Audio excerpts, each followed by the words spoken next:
What's going on, people? Welcome back to Curtis Shaw TV, back with another transfer update video as the summer transfer window starts to heat up for Arsenal. Offers going in for players, and it looks as if we are going to make a couple of signings, people. Big up to everyone who's been supporting these videos. Thank you very much for all of your likes, super chats, all the new subscribers to the channel. Big up to each and every one of you. Yesterday it was a very hot day in the UK, so I took the day off to spend with the family. 30 odd degrees. You have to make the most of it in England. You know, we don't get too much good weather over here. And let's start off with the first transfer story that came out yesterday, people. David Ornstein broke the news that Arsenal were chasing Lisandro Martinez, a centre-back who plays for Ajax. And he said, Arsenal's defensive priority is Lisandro Martinez, wanted for his ability to play left centre-back and left-back. The 24-year-old Argentina international is said to be keen on joining Arsenal. Sources indicate a €30 million bid has already been rejected by Ajax, but Arsenal will keep pushing. That was an exclusive by The Athletic yesterday. Again, a lot of people would have been, going on YouTube, having a look at him. I've got to be honest. I've seen him play more than I've seen Fabio Vieira play, who we're going to obviously speak about later on in the show. Now, Lisandro Martinez, his nickname is The Butcher. He's for his aggressive, tough tackling style. He's an Argentinian international, and he played 37 games last year for Ajax. He starts for them most of the time at centre-back, but can also play left-back. Now, at the start, when I initially saw it, I was thinking, why are Arsenal going to spend big money on a left-sided centre-back when you've got Gabriel? But I think because he can play left-back as well, he can also then cover Kieran Tierney, which is a position that we've obviously spoken about a number of times that we need cover. Now, it's believed a €35 million offer could be enough to get Lisandro to Arsenal.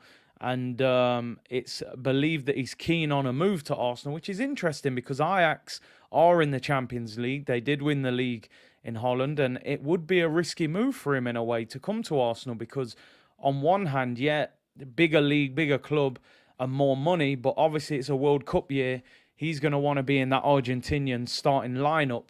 Would he start at Arsenal is the question, Is he better than Gabriel? I'm not so sure he is at the moment. And would he get in at left-back ahead of Kieran Tierney? I don't know. He's not a natural left-back. But from what I've heard and what I've seen, bits and bobs of him, again, listen, I don't want to come on here and say, you know what, I'm watching Dutch football every week. I'm no expert. Anybody that watches Ajax, I know there are a few people from Holland in the community or Argentinian fans. Let me know how good you think he is. Is he worth €35 million? It's believed he's keen on a move. Let me know in the comments how good he is. Again, all the ITKs on social media are being stumped because we're coming out and making offers for players that nobody is linking us with. So let us know. As I said, he's 24 years of age, left-footed centre-back who can play left-back, 37 appearances for Ajax last year. And let's see what happens on that one. But sounds as if a deal could be in the pipeline for this one. So let me know what you think about Lisandro Martinez. Let's talk about Fabio Vieira, who, I came on with the Vieira song the other day. But we do have to add balance to this. Listen, I've done a little bit more investigating and this and that. On one hand, I understand the signing because there was a comment that Mikel Arteta made where he said, we need more players that can play between the lines. I think he's trying to mirror that Manchester City style of play. And a lot of people saying that this Vieira is similar to kind of Bernardo Silva in the role that he plays. Kind of small, left-footed, gets between the lines, got a good pass, can shoot, very good technically. Where my worry is how do you fit him into the Arsenal team? Is he looking to maybe play Thomas Partey in the pivot by himself with two number 8s ahead of him? We've seen that in the past and it hasn't worked. would we have been better off with the double pivot and maybe getting somebody like a Basuma or a Tillermans to play next to Partey with one number 10? I don't know. It just didn't seem like a priority position.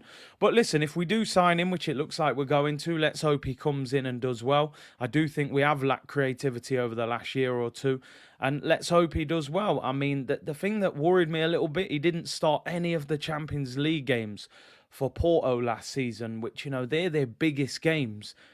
And he wasn't in the starting lineup. So that doesn't give me a great, you know, feeling of positivity that they're not picking him for their biggest games. But it was pretty much his biggest breakthrough season. But he's also not in the Portuguese squad either yet. So not in the Portugal squad and not starting in the Champions League and paying £35 million seems a bit steep. But apparently, Mikel Arteta was very, very keen on getting him. A lot of people who watch Portuguese football have said that he is a very talented player. Even Benfica fans saying, listen, I'm glad he's leaving Porto and going to Arsenal. So let's see on that one. Apparently, he's had his medical already. And Porto have already made a statement saying that he's leaving the football club and that he's on his way to join Arsenal. So it looks as if we could see an announcement in the next 24 hours on Fabio Vieira, or will they drag it out to Monday, which is preferably a day when they do transfer announcements. So we'll have to see on that one. As usual, let me know in the comments what you think about it. Listen, I'm going to support him, obviously. We don't know much about him until we see him in an Arsenal shirt. Looks a little bit lightweight. I think he's going to have to get stronger if you come to the Premier League. But yeah, we wish him all the best, you know, simple as that. And let's see what happens with him moving forward. Yuri Tillermans, there was a story going out yesterday. Rob Dorsett of Sky Sports was saying that Arsenal, with this signing of Vieira, have now cooled their interest in Yuri Tillermans, which I was a little bit frustrated with because I'm like, we need a centre midfielder. If we're signing an attacking midfielder, we still need a central midfielder. And he was even talking about Tillermans signing a one-year extension, which didn't make any sense, really. But Fabrizio Romano has come out and said, I've been told Yuri Tillermans is not considering a contract extension with Leicester. Could be an option in September if he doesn't leave. Arsenal are still working on a move to sign Yuri Tillermans. I have to admit, if Arsenal sign Vieira and don't sign a centre midfielder, I will be very frustrated. You know, I still think we need a centre midfielder. And Tillermans, if you're going for him over Basuma, then fair enough, but get the deal done. Now, The Athletic put out a report yesterday saying that Arsenal signing Yuri Tillermans could be dependent on Granit Xhaka leaving the football club. Now, I've said time and time again, I have no problem with Granit Xhaka leaving Arsenal. I don't think he's the answer. I don't think he's good enough. But it's frustrating if we can only buy a midfielder if Granit Xhaka leaves. Granit Xhaka is on big wages, £100,000 a week. He signed a new deal last year. Who's going to take Granit Xhaka? He's 29. You know, we didn't see a queue of clubs trying to get him last season when he'd had a pretty decent Euros and he was 28 and he was on less wages. So this story would worry me if we are relying on Xhaka leaving for us to sign Tillermans. I don't like that. So I hope that's not the case, and I hope we can still sign a midfielder, whether Xhaka stays or not. So we'll have to see what happens with that one. The war chest story is here, people. We knew this was going to turn up. Story in the Daily Mirror yesterday. Arsenal are set for a £215 million transfer spree to blow last summer's Emirates overhaul out of the water. Obviously, last year we spent 150 million on okay players, decent players. They weren't big names. But apparently Arsenal are set to spend £215 million this summer. All I can say is I'll believe it when I see it. But the interesting thing is, we're set to spend £50 million on a left-sided centre-back and an attacking midfielder. And they are not even our priority positions. We're still going to need a centre midfielder. We're going to need a striker. We may need a winger. And we may also need a right-back, depending on what happens with Cedric. So I do think Arsenal are going to spend a lot of money this summer. I'm just not sure if 215 million is where we're going to be at. I hope so, and I would like to see us obviously spend that. It wouldn't be a transfer update show without talking about that man again, Gabriel Jesus. We talk about him every day until he actually hopefully becomes an Arsenal player. But a story that came out yesterday. Now, Jesus has been in England for the last couple of days with his family and with his agent. He's obviously had meetings with Manchester City, hopefully with Arsenal. Yesterday, he flew out to Portugal on holiday. Now, I'm assuming here, people. A lot of people are saying this Arsenal deal is basically done. It's a done deal. He's come back. He's sorted it out. He's flown on holiday. The transfer will be announced in the next couple of days. There's nothing to suggest that, but you would imagine you wouldn't fly on holiday without your future being sorted. He came back from Brazil to England. He was here for a couple of days. Surely he would have tied up things with Manchester City. Listen, I want to leave.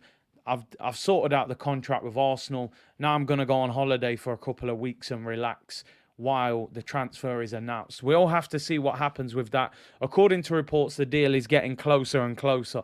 I mean, I don't know how close the deal can get without actually being done, but it does sound like Jesus has told Manchester City he wants to join Arsenal. We've already spoken to him about wages, and the deal is pretty close. So I'm sure we'll be talking about that one again tomorrow. And silly season is here in terms of transfers. And this one, we'll finish with this story, people. And Arsenal are showing an interest in Watford's former goalkeeper, YouTube star himself, Ben Foster, a.k.a. the Cycling GK. For anyone that watches his YouTube channel, I actually think it's an absolutely brilliant YouTube channel. Gives you great insight into the world of professional football. I think he actually got in a little bit of trouble at Watford when they were in a relegation battle. I think they asked him to stop putting out content, and apparently he still put it out. But I'm actually trying to get him on this channel. Obviously, I know Andre Gray was his teammate, so I'm sending messages to try and get him on. So we'll have to see with that one. But apparently, Arsenal have shown an interest in bringing him to Arsenal for next season. He's also being linked with a move to Aston Villa, which would suit him. He's a Midlands boy, so I'm sure going to Villa would be something that would really appeal to him. I have to say, I don't know where he fits in at Arsenal. You've got Aaron Ramsdale. You've got Matt Turner, the American goalkeeper that's signing. And at the moment, we've still got Bernd Leno. I mean, is he going to come to Arsenal and be, third choice? I don't know. Maybe we need him for the English quota in the squad. He is a free agent. So we'll have to see what happens with that one. I'm sure that Aston Villa would appeal to him with him being a West Midlands boy. It'd be close to his house, easy to travel. So maybe that one would appeal to him more.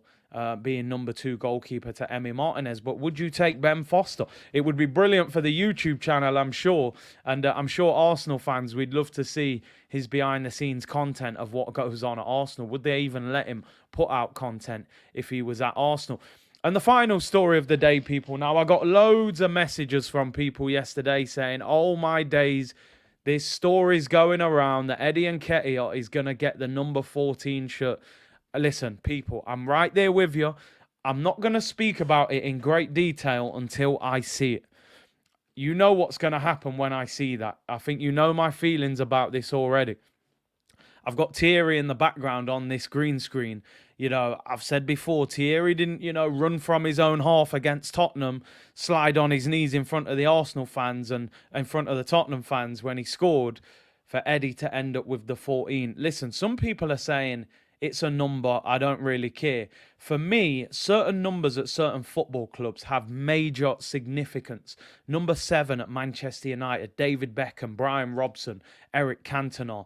Number 14 at Arsenal has significant meaning. I don't care what anybody says. Thierry made the number 14 a great number at Arsenal. Walcott, I don't think really lived up to expectations, but he did score a lot of goals. And Aubameyang, I felt like, did do the number 14 justice. For me, if Eddie gets 14, it's a shambles. But we'll talk about it if and when it happens, people. Enjoy the rest of your Saturday. Hope you have a great day. If anything breaks later today, if the Fabio Vieira deal happens, we will get another video on. We'll be back on the live streams from next week, and I'll be interacting with you all more, member streams and all of that, people. So big up to everyone. Officially, a week today, no, in fact, in 2 days. A week on Monday, the players report back for pre-season. Now, obviously, most of the players that have been on international duty won't be there, but the fringe players will be there. So pre-season just around the corner. Big up to everyone for tuning in. And by the way, actually, before I end the show today, it is Gabriel Martinelli's birthday today. So happy birthday to him, future Brazilian superstar. And the one that only Pierre-Emerick Aubameyang. I know it's a techie one when I mention his name, but listen, for me, you know, he justified the number 14 shirt, at least for the first 2.5 years. Then it got a bit, you know, hazy with Arteta and all of that. But listen, happy birthday to Aubameyang, 33 years old today. Big up to everyone for tuning in. Enjoy your Saturday, and I'll be back tomorrow, people. Take care, everyone. Bless.